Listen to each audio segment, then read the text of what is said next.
Hello माय YouTube family, कशा आहात तुम्ही सर्वजण? मस्त ना आणि मस्तच राहा. सर्वात आधी तुम्हाला सर्वांना माझ्याकडून दिवाळीच्या खूप खूप शुभेच्छा.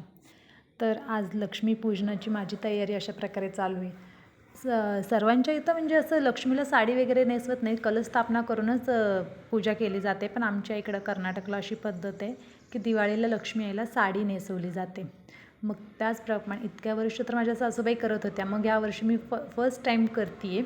तर मला खूपच भीती वाटत होती की मला जमेल की नाही. पण म्हणतात ना, जिथं इच्छा असेल तिथं देवी आई आपल्याला मार्ग दाखवतेच. अशाच प्रकारे मी पण खूप वेळा प्रयत्न करत होते साडी नेसवायचं. जवळजवळ अर्धा पाऊण तास लागला असेल मला साडी नेसवायला.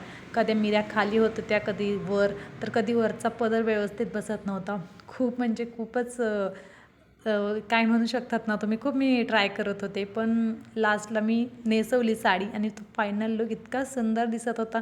तुम्ही पूर्ण व्हिडिओ बघा, मग तुम्हाला फायनल लुक बघायला भेटेल देवी आईचा की किती सुंदर दिसत होती आई. आणि नक्की तुम्ही मला कमेंटमध्ये सांगा की माझी दिवाळीची पूजा कशी झाली, तुम्हाला कशी वाटली, नक्की कमेंट करून सांगा. माझं डेकोरेशन केलेलं अशा प्रकारे मी साडी वगैरे नेसवली. त्यानंतर मग मी फुलं ओवायला घेतली, कारण की साडीचं काम मेन होतं. मी जर संध्याकाळी पूजेच्या मुहूर्तावर जर साडी नेसवायला लागले असते ना, मला संध्याकाळचे 9 वाजले असते पूजेला. त्यामुळं मी दुपारीच साडी नेसवली. त्यानंतर मग मी फुलांचा हार वगैरे करून घेत होते. त्यानंतर मग मी एक छोटीशी रील बघितली होती. आपण कसं असतं ना, आपणही म्हणजे प्रत्येकाला सगळं काही जमतं असं नाही. व्हिडिओ बघून दुसऱ्याचं बघूनच शिकतो. त्यामुळे मग मी पण एक रील बघितली होती की फुलामध्ये असे दिवे लावायची. मी पण एक छोटंसं म्हटलं चल आपण ट्राय करून बघूया. ही अशी कापसाची वात मी आधी सुईमध्ये ओवून घेतली, त्यानंतर फुलामध्ये ओवून घेतली. त्यानंतर मी काय केलं, एका बाऊलमध्ये पाणी घेतलं आणि त्यामध्ये 2 चमचे तेल टाकलं. तसा बाऊल काचेचा मोठा पाहिजे होता, पण माझ्याकडे नव्हता. त्यामुळं मग मी ही छोटी वाटीच घेतली. आणि कसं झालं, दिवे तर खूप सुंदर लागले होते, पण ती जागा नसल्यामुळे साईडचे जे गुलाब होते ना, ते व्यवस्थित लागले नाही. ते पाण्यामध्ये डीप झाले होते. फक्त जे मधलं झेंडूच्या फुलामध्ये मी ओवलं होतं ना, ते एकच लागलं. तुम्ही करताना मोठा बाऊल घ्या, म्हणजे खूप सुंदर दिसतं पण ते बघायला. तुम्ही जेव्हा करून बघाल ना, तेव्हा तुम्हाला कळेल की खरंच किती सुंदर दिसतं. त्यानंतर पूजेची सर्व तयारी आवरून मग मी स्वतःला आवरायला घेतलं.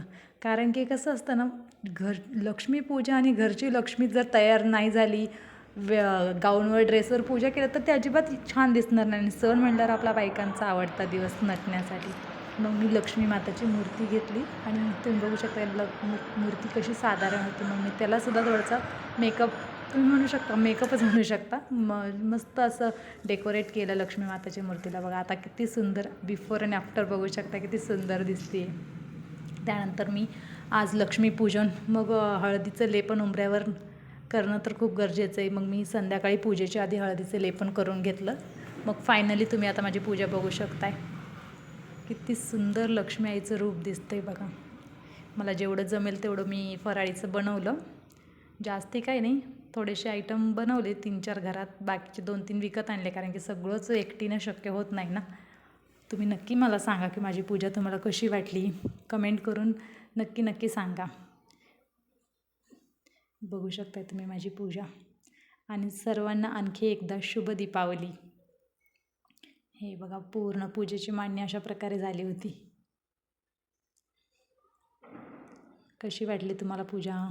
आणि हा माझा फायनल लुक.